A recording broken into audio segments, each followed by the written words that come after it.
Everyone, it's KJ and welcome back to Destination Orcas, where it is our first ever July wrap-up video.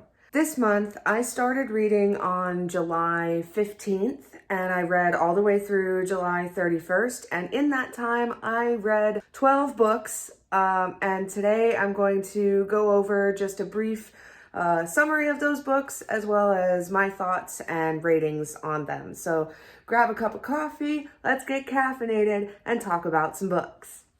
The first book that I read in July is Plastic Soup, and this book is basically about plastic pollution and how it affects our environment, how it has come to be such a problem, some of the misconceptions about the island of plastic in the middle of the ocean. It's not actually an island, but it goes into detail about a lot of the science behind plastic pollution and what we can do to prevent it.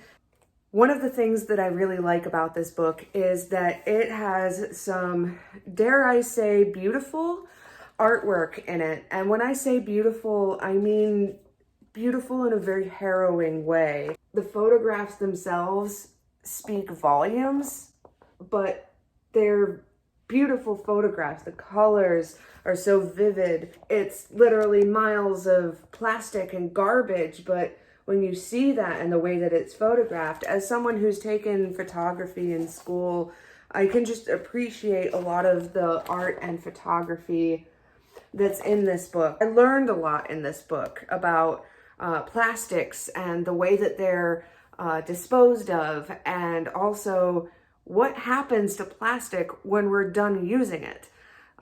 Plastic never degrades. It doesn't just become earth the same way that people and plants and animals and all of that degrades. It's not like paper. Plastic, when we say that plastic breaks down, all it does is just break into smaller and smaller pieces until it becomes soup. Plastic Soup. I think Plastic Soup is a must read for absolutely everyone if you care about the environment or not. You can't read this book and then not care about the environment. I give it 5 stars. It's beautiful. It's sobering. It's only 124 pages long. It's a pretty quick read, and I think that everyone and their mothers should read this book. Book number 2 is Fairest of Them All, A Tale of the Wicked Queen. This is part of a series called Villains, and it's by Serena Valentino. And I really liked this book. It's very accurate to the Disney story of Snow White and the Seven Dwarfs, but it's told from the perspective of the evil queen and her backstory. And it actually makes you very empathetic towards the queen, and it almost kind of makes you feel like maybe Snow White's kind of the bad guy in all of it. But it stays very true to the original story of Snow White and the Seven Dwarfs. I gave it a 5 stars. It's 256 pages and was very easy for me to read in a day. Book number 3 is Puget Sound Whales for Sale, The Fight to End Orca Hunting by Sandra Pollard. This is a 192 pages, it's nonfiction, and it's very educational, and it talks about the history of whales that were captured off the coast of Washington, Oregon, north part of California, and near the island of Vancouver, Canada. And it's told in such a way that it pulls from many different other books that talk about captured whales. And it talks about every one of the whales and where they were captured, how they were captured, where they went after that, how long they survived in captivity, what kind of things contributed to their eventual demise. And it also talks about Lolita in this book. If you don't know, Lolita is a whale. It was the last captured whale that was captured off the coast of Washington before SeaWorld and all them were forced to stop capturing whales off the coast of Washington because they passed legislation to stop them. And it talks about Lolita in this book and where she came from and where she is now, why it's such a tragedy, and I'm going to have another video very soon. I think I'm going to do a reaction video to the whale show at Miami Seaquarium, which is where Lolita is currently living, so that you can actually see how small these tanks are, and what they're forced to do and all of that. But that's a coming video very soon. I gave the book 5 stars because this book, although it's a nonfiction book and it's not really told with any sense of, it's not like a memoir or anything like that. It is told in a very factual sense of just kind of rattling off information, but it still made me cry. And that is a feat for a nonfiction book that's not a memoir, to make you cry with just simply stating facts. I highly recommend that you read this book. I think it's available with Amazon Prime or with Kindle Unlimited. It's not very expensive either. So if you have the chance to get this book, this is one that I did on Kindle, definitely go give it a chance because I gave it 5 stars and I think everyone should read it.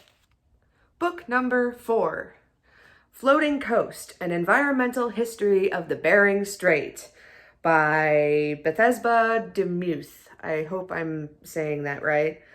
This book, how can I say this? I like it, but not a lot.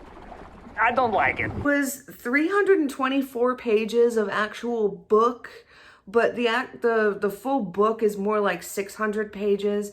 It was something like 60% book and 40% notes or footnotes, or things that were just kind of thrown in after the fact, and it read like an appliance manual. At first, reading about it, it was kind of interesting. It was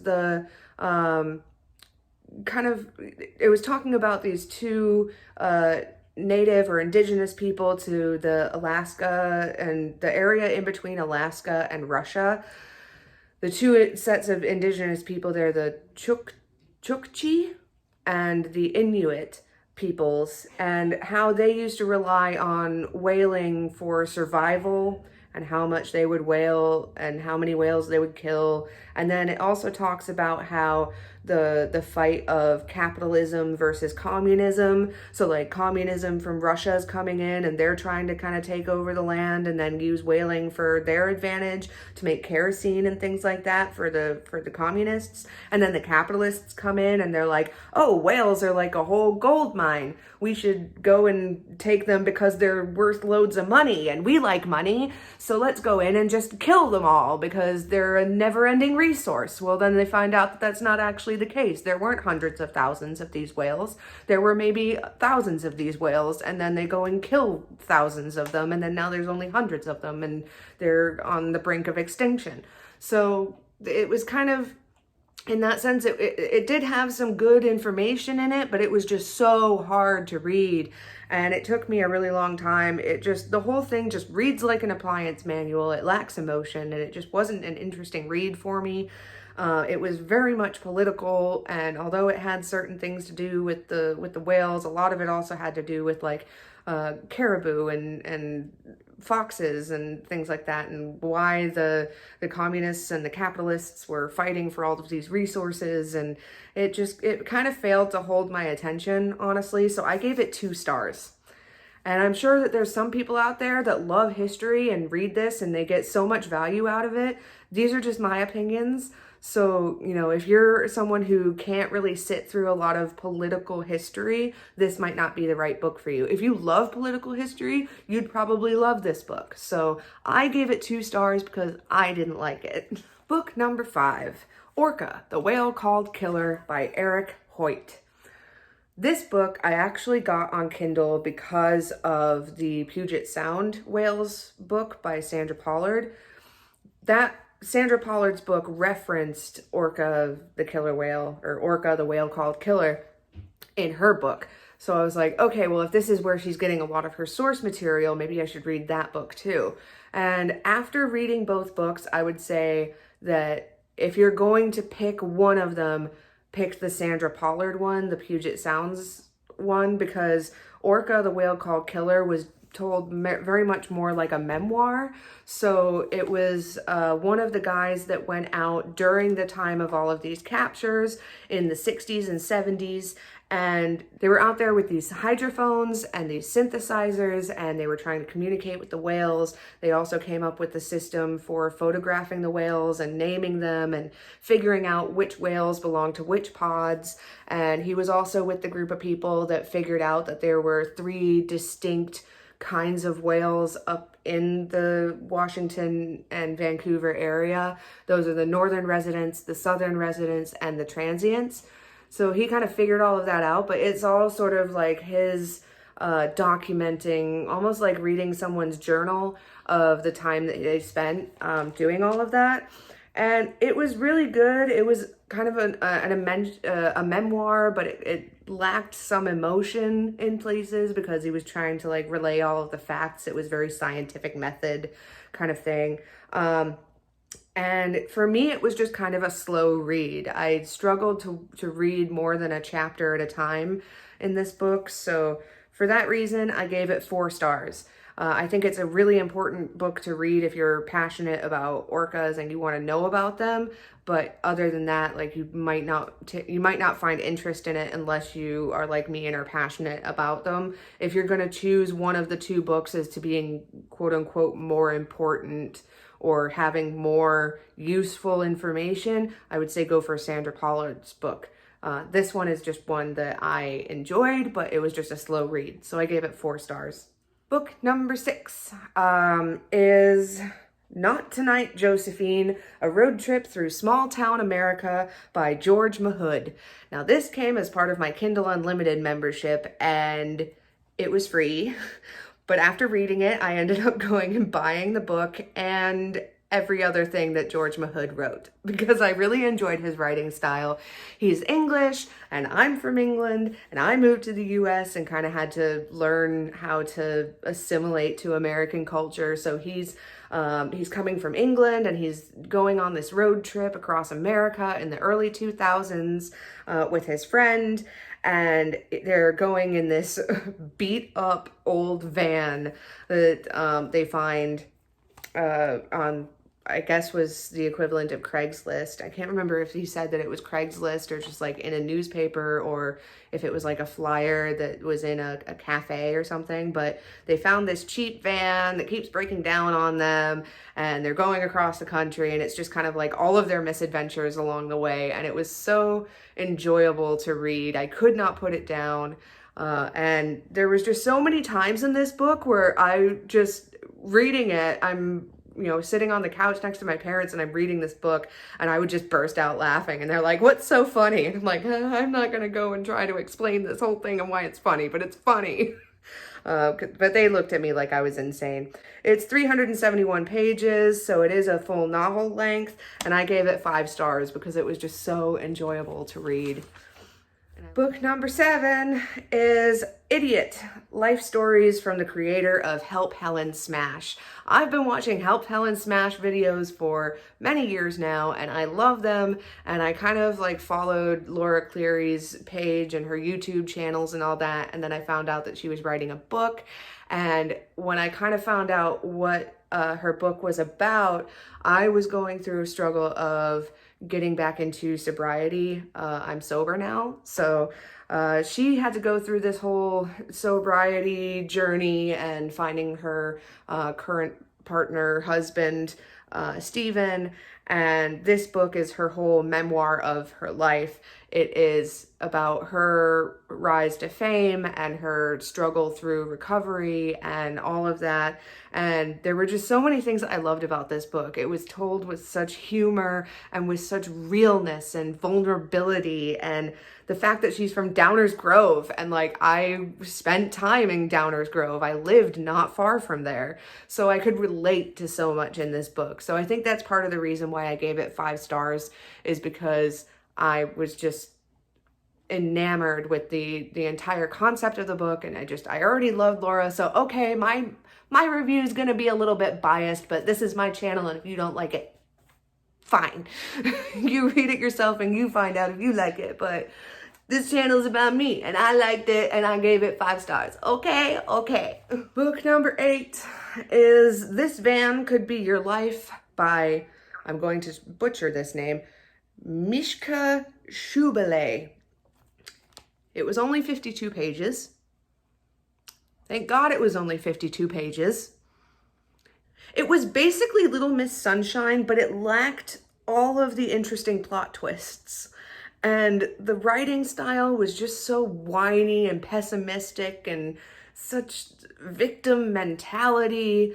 And it lacked depth, and the character development lacked substance. And it just, I didn't like it. I didn't like it. And thank God it was only 52 pages, because I kept reading thinking like, well, maybe it's going to get better. Maybe it's going to get better. And it did kind of get better, but not enough to give me back the half hour that I took reading this book. So, it was, I didn't like it, and I gave it 2 stars, and I'm not spending any more time talking about it. I'm done. Book number 9, Never Enough. This is from a series called Meet Me in Montana. This is the first book of the series by Kelly Elliott, and it was 315 pages. This was a romance novel. If you don't like romance novels, then that's totally fine. I'd never read a romance novel, and I did not expect it to get this steamy. It was, my best friend called me while I was reading this book, and I was like, girl, you would not believe what I'm reading right now, and I feel so dirty. It's basically about this like city girl, interior designer, moves to Montana to live on this ranch that's owned by a professional bull rider with a dark, mysterious past, and romance ensues. And oh my God, it sucked me in, and I could not stop reading it or talking about it or telling my friends about it, and they're all like, why are you reading romance novels? And I'm like, because I lack anything in my life. Let me have my fun. If I can't have fun in real life, at least let me read about somebody else having fun. I really liked it, and now I'm really hot, and I gave it 4 stars. So at this point, going into book 10, I started to run out of things to read.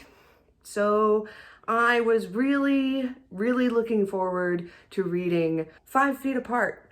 And it's by Rachel Lippincott. It is 281 pages. I know I put this one in my August to be read, but I couldn't wait.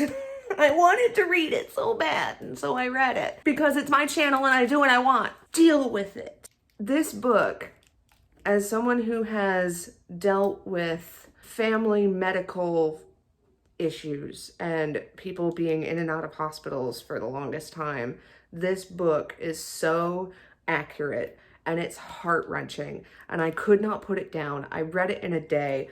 It was one of those books where you stop at the last chapter and you put it down for 15 minutes because you don't want it to end. And you can't imagine this book ending, and you're on the last chapter and you know it's about to end. So you put it down, and then you're like, wait, but I have to know what happens. So you pick it back up, and then you read through it, and then you finally get to that last line, and then you read all the acknowledgments and all of the afterwards, and then you finally get to the last page and there's nothing left, and you just close it and you do this and just stare at the ceiling for an ungodly amount of time and just soak in the content of the book. And I know some of you bibliophiles out there know what the hell I'm talking about, because that's what this book does. I loved it. If out of 5 stars, I give it 100. It is wonderful. And I have to return it to the library, but I think I'm going to get my own copy because this is one that I will reread again and again and again. Book number 11 is Shout by Lori Haltz Anderson. Shout is 291 pages. It is a memoir that is told through free-form prose poetry, and I thought it was a pretty good book. There were some things where The poetry kind of made it a little bit difficult to understand what she was trying to say because she was speaking in metaphors a lot. But there were definitely some parts of the poetry where there were just some very poignant parts to them. And I posted one of them up on my Facebook page. This isn't my resting bitch face. This is my don't fucking touch me face. I really enjoyed this book, but I gave it 4 stars because it was over too quickly. It was too fast of a read, and I felt like the poetry at sometimes took away from the memoir-ness of the memoir. And I was reading this expecting it to be a memoir instead of poetry. If it would have either just been a poetry book or a memoir, I probably would have rated it 5 stars. But because it was kind of trying to be both, I think it kind of succeeded at both a little bit, but it took the score down a little bit for me. So I give that 4 stars. Trigger warning on this. But survivors may end up finding some solace in here, so read at your own discretion. The final book, number 12 of my second half of July wrap-up, is Aragon, which I didn't know is part of a series. It's the Inheritance trilogy by Christopher Paolini. I hope I'm saying that right. So I read this as if it was a singular book, and it was 528 pages, which to date is the largest book I've read. And it's the first fantasy book that I've completed. And it was full of dragons and magic and fortune tellers and monsters and elves and epic battles and kingdoms and huge mountains and landscapes, and oh my god, it was just amazing. It blew my mind. It really drew me into the fantasy realm, and I could not stop reading it. The only thing that bothered me was that as I was reading it, I was getting like more and more towards the end. I'm gonna try not to put any spoilers in here, but I was getting more and more towards the end, and I'm like, how is there going to be any resolution to this? Like, I don't understand. Like, I'm on the last 50 pages. How is there going to be any resolution to this? And the answer to that is to be continued in book 2. I gave it 5 stars, though, because I got sucked into the fantasy realm of Aragon, and I love it. I love it, I love it, I love it, and I can't wait to read more fantasy. It's not something that I thought that I would really like, and I do. So there's that. So in total, this month, I read 3,222 pages of 12 different books. And that's only from July 15th to July 31st.